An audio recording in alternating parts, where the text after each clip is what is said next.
আসসালামু আলাইকুম। আমি মুক্তা আছি আপনাদের সাথে। দেশ ও দেশের বাহিরে যে যেখান থেকে ভিডিওটি দেখছেন, আশা করছি সকলে আল্লাহর রহমতে ভালো আছেন। আমিও আলহামদুলিল্লাহ ভালো আছি। আজকের ভিডিওতে কিচেনের খুবই গুরুত্বপূর্ণ একটা কাজের অংশ শেয়ার করতে যাচ্ছি। আশা রাখছি প্রতিটা কিচেনের গৃহিণী আপুদের উপকারে আসবে এবং ভিডিওটা ছিল রিকোয়েস্টেড একটা ভিডিও।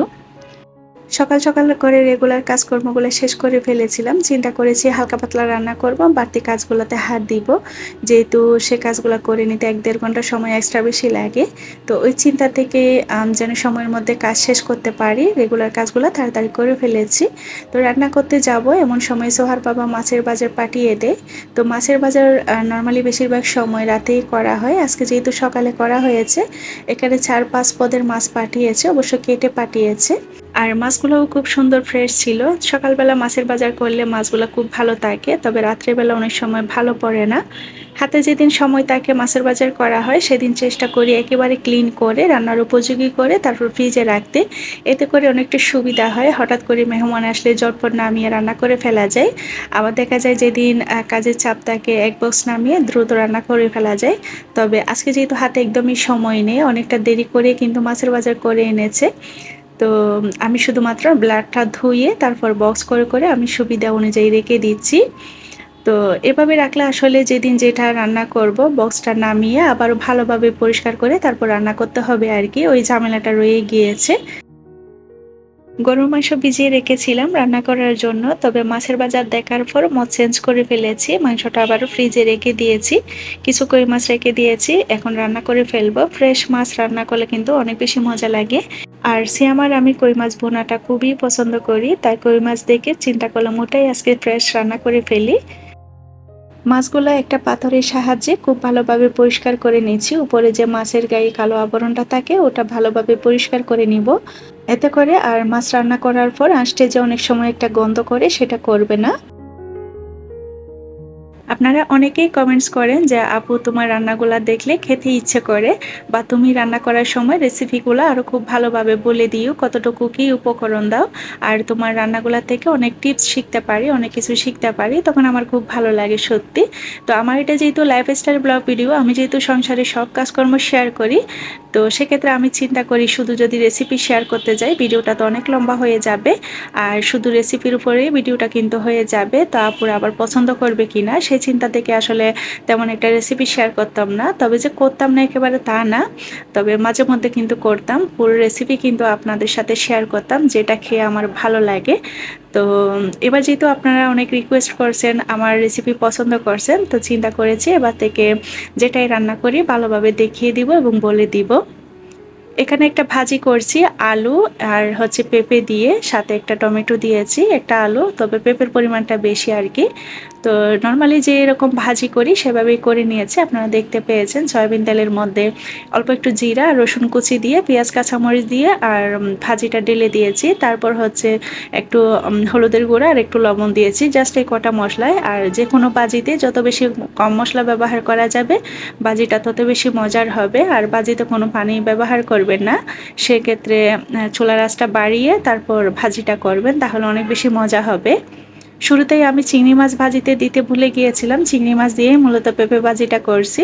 তো পরবর্তীতে চিংড়ি মাছটা অ্যাড করে দিয়েছি, যেহেতু ভাজি রান্না করতে করতে চিংড়ি মাছটাও রান্না হয়ে যাবে।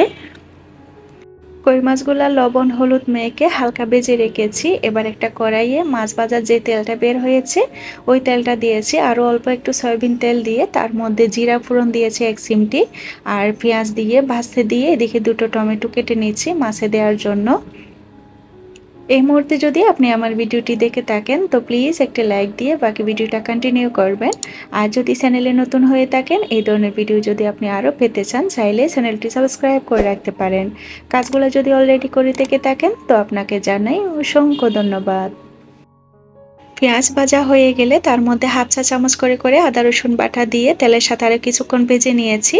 এরপরে অন্যান্য গুঁড়ো মশলাগুলো অ্যাড করেছি, অল্প একটু পানি দিয়ে। এখানে লাল মরিচের গুঁড়া দিয়েছি, আর ঝালের পরিমাণটা একটু বেশি দিব, আবার কাঁচামরিচও অ্যাড করব। যেহেতু কই মাছ বোনা, যে কোনো মাছ বোনাতে একটু ঝাল ঝাল হলে ভালো লাগে। সেই সাথে হলুদের গুঁড়া দিয়েছি 1 চা চামচ, যেহেতু হলুদ দিয়ে ভেজে রেখেছিলাম। আর ধনিয়া জিরার গুঁড়া দিয়েছি 1 চা চামচ করে করে, যেহেতু আমি এখানে 8 পিস কই মাছ রান্না করছি সেই হিসাবে মশলাপাতিগুলো দিয়েছি। মশলা ভালোভাবে কষিয়ে যাওয়ার পরে আমি টমেটো দুটা অ্যাড করেছিলাম। যে কোনো মাছ ভুনাতে টমেটোটা আগে অ্যাড করবেন না, এতে করে টমেটো থেকে পানি ছেড়ে দেয় আর মশলাটা কিন্তু প্রপার কষানো হয় না। তো টমেটোটা একটু আস্তে আস্তে থাকবে, আসলে মাছ ভুনাতে টমেটোটা আস্তে আস্তে থাকলেই খেতে বেশি মজা লাগে। তো মশলাটা ভালোভাবে কষিয়ে যাওয়ার পর কই মাছটা দিয়ে অল্প একটু পানি দিয়ে 2-1টা বলক তুলে নিলে রান্নাটা হয়ে যাবে। সবশেষে দুটো রান্নাতেই ধনেপাতা দিয়ে চুলাটার সাথে সাথে অফ করে দিয়েছি। এবার চলুন আপনাদের সে কাঙ্ক্ষিত ভিডিওটি শেয়ার করি। অনেক আপুরাই কমেন্টস করছিলেন যে আপু তোমার ক্যাবিনেটে কোথায় কোন জিনিস কিভাবে গুছিয়ে রেখেছো, প্লিজ একটু শেয়ার করিও। এই তো আমার সব গুপ্তধন আজকে আপনাদেরকে শেয়ার করে দিব। এটা হচ্ছে চুলার নিচের অংশ, আর এটা সিংয়ের নিচে সোজা সোজা অংশটা। এই যে সিংয়ের ড্রেনের লাইনের পাইপটা কিন্তু দেখা যাচ্ছে, সিংটাও দেখা যাচ্ছে। আর প্রতি মাসে এভাবে কিন্তু আমি এই কাউন্টার টপের নিচের অংশটা এভাবে ক্লিন করে থাকি।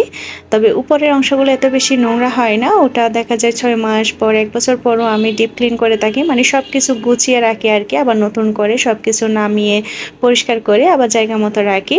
উপরে হচ্ছে যে জিনিসগুলো আমার কম ব্যবহার করা হয়, মাঝে মাঝে ব্যবহার করি বড় বড় হাঁড়ি পাতিল, আরও অন্য অন্য সংসারের জিনিসপত্র, সেগুলো রাখি। সেগুলো অন্য একটা ভিডিওতে দেখিয়ে দিব যখন কাজগুলো করব। আর আজকে হচ্ছে কাউন্টার টপের নিচের অংশটা পরিষ্কার করব। আর এই যে হলুদ হলুদ দাগগুলো দেখছেন, এগুলো কিন্তু যাবে না। এগুলা এখানে টুকটুক করে পানি পড়ে সিং বেয়ে, ওখানে একটু সমস্যা আছে, যার কারণে এটা পরিষ্কার করলেও পরিষ্কার হবে না, হলে কিন্তু থাকতে চায় না, পরের দিন আবারও সেম হয়ে যায়।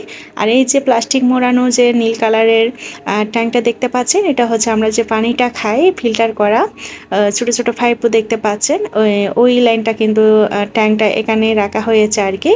আর বাকি জায়গাটাতে আমি যাবতীয় আমার যে প্রতিদিন রান্নার কাজে ব্যবহৃত হাঁড়ি পাতিলগুলা, সেগুলা ব্যবহারের পর ভালোভাবে ধুয়ে শুকিয়ে পানি শুকিয়ে তারপর হচ্ছে গুছিয়ে এই জায়গায় রেখে দিই একটার উপর একটা ভাঁজ করে।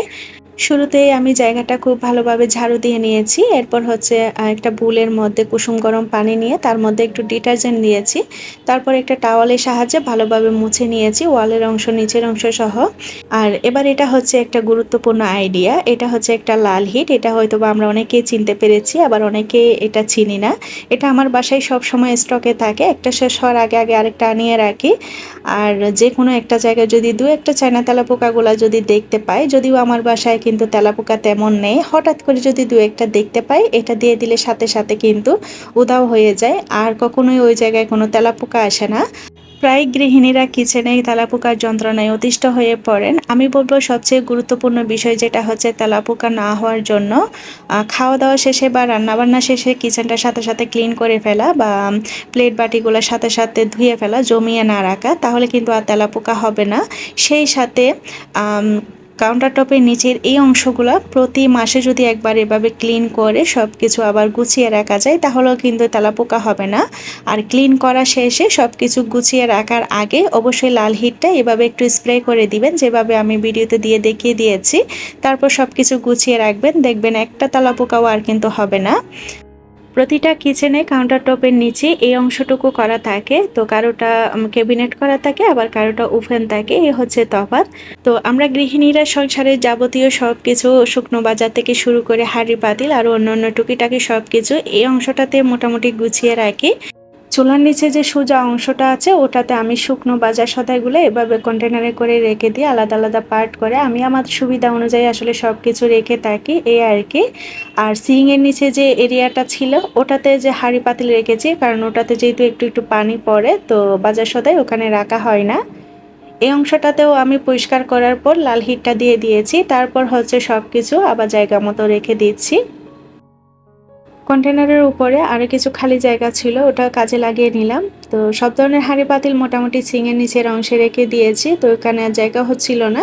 তো বাকি যে ননস্টিকের ফ্রাই প্যান হাঁড়ি পাতিল ছিল সেগুলো কন্টেনারের উপরে এভাবে গুছিয়ে রেখেছি। এবার রেগুলার ব্যবহারের বাইরে বাড়তি স্টকে থাকা তেলগুলা, একটা সরিষার তেল, সয়াবিন তেলের বোতলগুলা আমি এভাবে একটা কাগজ বিছিয়ে দিয়ে তারপরে রেখে দিয়েছি। তো যখন আবার এই জায়গাটা পরিষ্কার করব তখন কাগজটা ফেলে দিয়ে নতুন আর একটা কাগজ দিব। আজকেও সেম আগেরটা ফেলে দিয়েছি। তো এভাবে করে রাখলে আর তেলাপোকা আসলে জন্মানোর সুযোগ পায় না।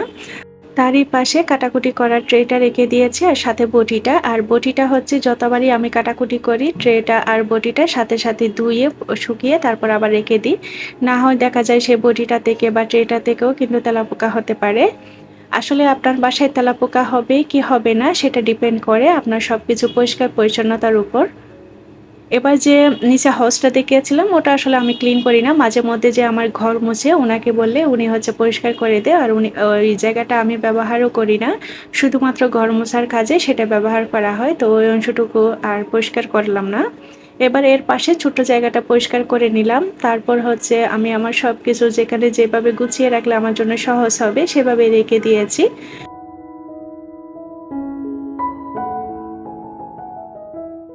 এটা হচ্ছে ওভেন রেকের নিচের অংশ। এখানেও ছোট্ট একটা ক্যাবিনেট করা আছে আর এটাও আমি খুব ভালোভাবে পরিষ্কার করে লাল হিটটা দিয়ে দিয়েছি। এরপর হচ্ছে আমার যাবতীয় জিনিসপত্র আসলে একটা সংসারে যে কোনো জিনিস লাগে না এমন কিছু নেই। অনেক পদের অনেক ধরনের জিনিস ব্যবহার করতে হয় সংসারের বিভিন্ন কাজে বা বিভিন্ন প্রয়োজনে। তো এখানে ছোট ছোট পলি ব্যাগগুলো আমি একটা বড় পলি করে রেখেছি, সাথে ডাস্টবিনে যে পলি ব্যবহার করি কালো পলিগুলোও এখানে সাইডে রেখে দিয়েছি। ডাস্টবিনটাও কিন্তু এই ক্যাবিনেটের পাশে, তো যার কারণে পাশেই রেখেছি আর কি। এরপর বাইরের অংশটাও আমি খুব ভালোভাবে মুছে নিয়েছি হালকা একটু ভেজা কাপড় দিয়ে, তাহলে কিন্তু উটকাঠের জিনিসগুলা মানে পার্টেক্সের জিনিসগুলো কিন্তু খুব চকচক করে হালকা একটু যদি ভেজা কাপড় দিয়ে মুছে নেওয়া হয়। ওটা কিন্তু আমি প্রতিদিনই ফার্নিচার ক্লিন করার সময় উপরের অংশটা ক্লিন করে থাকি। তো আজকেও করে নিলাম। এরপর হচ্ছে আমি আলু রাখার ঝুড়িটা আলু শেষ হয়ে যাওয়ার পর সাথে সাথে ধুয়ে দিয়েছি। দেখা যায় পেঁয়াজ আলু রাখার ঝুড়িগুলোতেও কিন্তু অনেক বেশি তেলাপোকা হতে চায় আর কি। তো যদি সব সময় এইভাবে ঝুড়িটা খালি হওয়ার পর যদি ধুয়ে শুকিয়ে আবার নতুন করে রাখা যায় তাহলে কিন্তু আর আলু পেঁয়াজ পচেও যায় না, সেই সাথে আর তেলাপোকাও হবে না। আপনারা আমার রেগুলার রান্নাবান্নার হাঁড়ি পাতিলগুলা কোথায় কি গুছিয়ে রাখি বা ক্যাবিনেটে কোথায় কি রাখি সেটা দেখতে চেয়েছিলেন। তো আশা রাখছি আমার আজকের ভিডিওটা আপনাদের ভালো লেগেছে। যদি ভালো লেগে থাকে ছোট্ট একটা কমেন্টে জানাতে ভুলবেন না। যেদিন আমি একটু কাজে বেশি ব্যস্ত থাকি সেদিন বাবুকে সোহা বা সিয়াম তারা গোসল করিয়ে নেয় তাদের সাথে। তো আজকে সিয়াম বাবুকে গোসল করিয়ে দিয়েছে।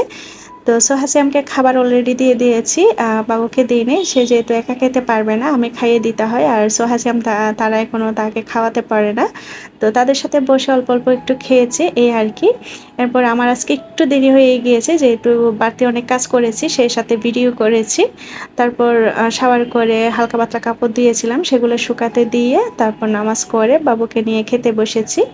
আজকের ভিডিওতে কোনো আপুর কমেন্টস পড়তে পারিনি, তার জন্য দুঃখিত। পরবর্তী ভিডিওতে আপুদের সুন্দর সুন্দর কমেন্টসগুলো পড়ে নিব ইনশাআল্লাহ।